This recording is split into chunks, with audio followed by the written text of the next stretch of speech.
Hey guys, it's Danielle the Unicorn back again. I hope everyone is doing fine. I am going to do my movie review on Blade Runner 2049.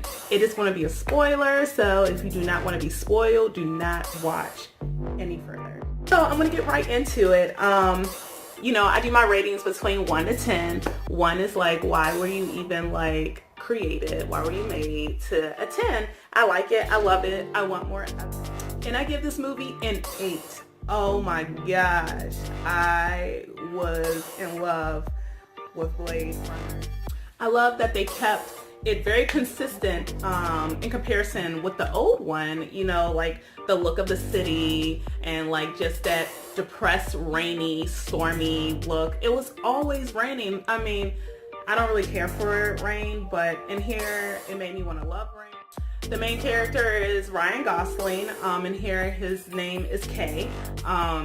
He did an excellent job of being a replicant. It's not far from any other movie he does with the straight face and all of that. So he did good in here once again. So his main task is to find, replicants that are still wandering around in the city and whatnot. And, he starts off with finding, I think his name is Batista, the bald-headed guy that played in Guardians of the Galaxy, which I really prefer him in this movie. I guess because he makes sense versus in the other movies that I don't really care for him in. But Batista actually did good in here, but he did die. I don't know how Ryan Gosling beat him, but he killed him. Ryan Gosling, he lives alone in this lonely apartment, but he has like this computerized lady with an accent that's there to, I guess, be a companion for him. But like she's just like a hologram and everything like that. But I kind of like that lady throughout the movie because she just wanted to come, be as real as she can and be there for Ryan, as human as possible. And so I really did appreciate her character to some extent and everything, only because he, unfortunately she had to be killed pretty much. Her little fire stick thing, someone's crushed it and she was no longer there. But yeah, I do like that there was a twist. He found like some bones and the bones was of a replicant, and also they were finding out that the replicant had a baby. So I was like, oh snap, replicants can have kids. So now Ryan, he's trying to investigate about these bones, and so he like goes to like Jared Leto's corporation, which I always love Jared Leto's work. I just love his acting. So once again, he did good in here, speaking in riddles or poetry or whatever have you want to call that dialogue that he was doing. Either way, I really appreciated him in here. So Ryan Gosling had the people at the corporation go ahead and trace what the bones and the DNA, where it went back to, and I guess it went back to the blackout. So in the blackout, there was this recording, and they heard the recording, so it was like between, Harrison Ford and Sean Young, so he had got a lead on that, so now he's trying to find if these people are still alive. But I mean, Sean Young is dead, but Harrison Ford, I guess he still is going to try and find him. But like in the midst of investigation, I guess like Ryan Gosling he called it like his own like memory, which he thought was fake. It was like a scene when he was a little boy being chased by other little boys, and he had like this wooden horse, and at the bottom of the wooden horse was like his birth date, and he remembers that whenever he went to Bautista's house, and it was like this tree, and at the bottom of the tree it had like the same date.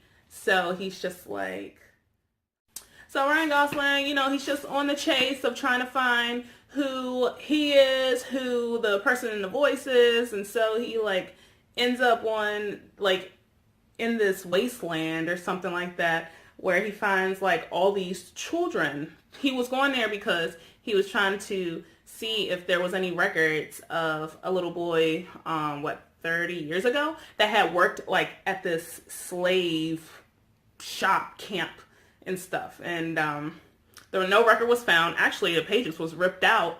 So I'm like, all right, the pages are ripped out, and he was probably the little boy that worked there, when he was young. So eventually, he does run into Harrison Ford. Harrison Ford is like living in some type of casino looking building, like in a desert with this dog. And, Ryan Gosling and Harrison Ford, they first fight one another, but then they're just like, okay. And then Harrison Ford tells him, his story, and I think him being in love with Sean Young and everything like that. Yes, actually, I failed to mention that Jared Leto had this crazy assistant that she was trying to find where Ryan Gosling was going. I didn't really care for her because she was lazy. She didn't take the time to try to find him. She just had some type of tracker or something placed on him to see where he was going to go. So I don't really like that lady, but she was a good fighter. I wish that the fighting scenes would have lasted longer between her and Ryan Gosling, because he can fight real good and she could fight real good, but the scenes didn't last long between them two when they fought. So I was just like, oh my gosh, fight someone. But anywho, the crazy lady assistant, she did find Harrison Ford, Ryan Gosling. She captures Harrison Ford, beats up Ryan Gosling, kills Ryan Gosling companion lady, the fire stick lady, and then he passes out. But then he wakes back up. He's in this little dungeon place, and all these people are surrounding him, and they're trying to tell him that we need to stand up and fight and everything. And there's something I forgot to say. So while Ryan was doing his research, they were saying the lady that, Sean was carrying, I guess, twins, female and male, but they were saying that the female was deceased and the male was still alive. So he was thinking the whole time that, he was the one to bring down the corporation and everything like that. But it's not. He's not the one. It's actually this other lady that he met inside of this dome. This lady that's really good with doing different angles of, I don't know, she had some very expensive camera that she was just twitching every now and then, trying to get the picturing right of people and animals and stuff. But he went to her because he was just the images I have in my head, my so-called memories, I don't know if they're real or if they're fake. And she's like, well, let me take a look in your eyes. So he puts his face to this camera thing, and she looks at it and she's crying or something, and she's like, it's real.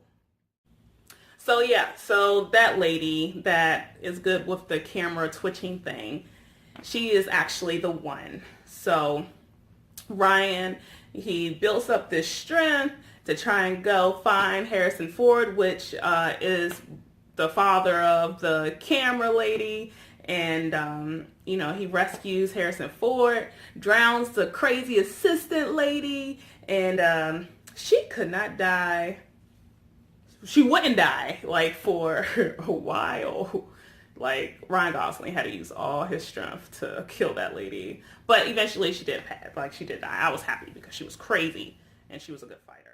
But, in the midst of their fighting, he gets stabbed real bad or whatever. And then, he gets Harrison Ford, and they actually go to the place where the camera lady is living. And, Ryan Gosling is just like, you know, live a happy life, go talk to your daughter and everything like that. And then Ryan Gosling, you know, he dies. But yes, like I said, I give this movie an 8. Like, it wasn't too crazy and it wasn't too slow. It was in the middle. It was perfect. I love this movie a lot. I would go back to the theater and watch it again. It was really good. Everybody played their part well, and everyone didn't do the most with their acting. It was perfect. I can't, I really enjoyed this movie a lot. Some things I failed to mention. You had the Spanish man that was in the old Blade Runner. He was like maybe in an old folks home. Ryan Gosling went to visit him, and he was the one that did the origami stuff back in Blade Runner. But basically, he was just like, yeah, Harrison Ford is somewhere, but I'm not really gonna tell you. Another thing I failed to mention, that's because I don't really care for this character. She was like a prostitute. I don't know if they was like trying to give her that look of how the other one looked in the old Blade Runner, but the one in here, I didn't like at all. I didn't like her, even though she was supposed to be like on the good side. I just didn't like her character. She was pointless. She was irrelevant. I didn't like it. I really didn't like her at all. Like, I didn't like that. But yes, that is my movie review on Blade Runner 2049. I really enjoyed this movie, and if you liked my review, hit the like button. If you want to leave a comment, by all means, please do. And if you want to subscribe, please subscribe to me. Thank you, and I will see you later. Bye.